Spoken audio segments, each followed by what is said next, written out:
Merci. La parole est à Monsieur Philippe Vigier. Merci, Monsieur le Président. Ma question s'adresse au Premier ministre. Vous êtes aux responsabilités depuis près d'un an et vous ne faites que parler d'héritage. Aujourd'hui, nous vous demandons un droit d'inventaire. Vous aviez promis de renégocier le traité européen. C'est le même qui a été adopté et vos ministres se répandent chaque jour dans la presse pour vous demander de changer de politique européenne. Vous avez promis qu'il n'y aurait pas de hausse d'impôts en 2014. Qu'en est-il? Il manque 20 milliards pour boucler le budget 2014. Les Français vont encore payer 6 milliards d'impôts nouveaux. Vous aviez promis de ne pas attendre la croissance, mais de la stimuler. François Hollande parlait même de 1,7% de croissance en 2013. Elle ne sera que de 0,1, c'est-à-dire 17 fois moins.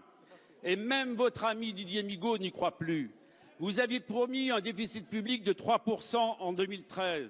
Ce ne sera pas respecté et vous n'atteindrez pas l'équilibre des finances publiques en 2017. Vous aviez promis d'inverser la courbe du chômage d'ici la fin de l'année. Qui peut vous croire? Alors que les décisions entraînent des destructions de centaines de milliers d'emplois dans le bâtiment, le logement, les services à la personne. Vous aviez promis, Monsieur le Premier ministre, une loi pour sauver les usines. Qui aujourd'hui, à Florange, Petroplus, Heuliez, PSA, croit encore en vous? Vous avez promis de donner du pouvoir d'achat aux Français. Vous êtes responsable d'une baisse sans précédent du pouvoir d'achat, notamment avec la suppression de la défiscalisation des heures supplémentaires pour 9 millions de Français. Vous aviez promis une France apaisée, elle est aujourd'hui divisée. Vous aviez promis une République exemplaire, elle est aujourd'hui délétère. Les Français rejettent votre politique. Alors, Monsieur le Premier ministre, quand allez-vous reconnaître vos erreurs et changer de politique? La parole est à Monsieur Bernard Cazeneuve, ministre du Budget. S'il vous plaît, écoutez. Monsieur le député Vigier, vous nous interrogez, vous aussi, sur la trajectoire de finances publiques. Et vous le faites avec un esprit de nuance que je veux saluer, qui ne ressemble pas d'ailleurs à celui qui est censé porter votre famille politique, dont j'ai cru comprendre qu'elle était parfaitement au centre.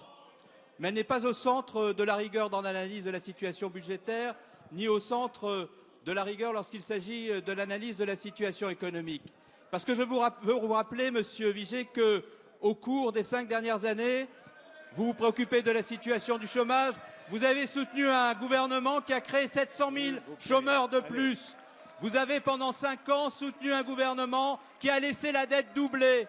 Vous avez pendant 5 ans soutenu un gouvernement qui a laissé les dépenses déraper, je le disais tout à l'heure, de 2,3% entre 2002 et 2007 et de 1,7% entre 2007 et 2012. Eh bien, le gouvernement que vous avez en face de vous, c'est le gouvernement de la maîtrise des dépenses publiques, parce que l'évolution des dépenses publiques, elle est de 0,7% cette année, c'est-à-dire 4 fois moins que lorsque vous étiez en situation de responsabilité. La dépense de l'État, elle a diminué cette année de 300 millions. Donnez-moi une année pendant que vous gouverniez où la dépense publique a été maîtrisée à ce point. Le déficit structurel, il a diminué de 1,2% l'an dernier.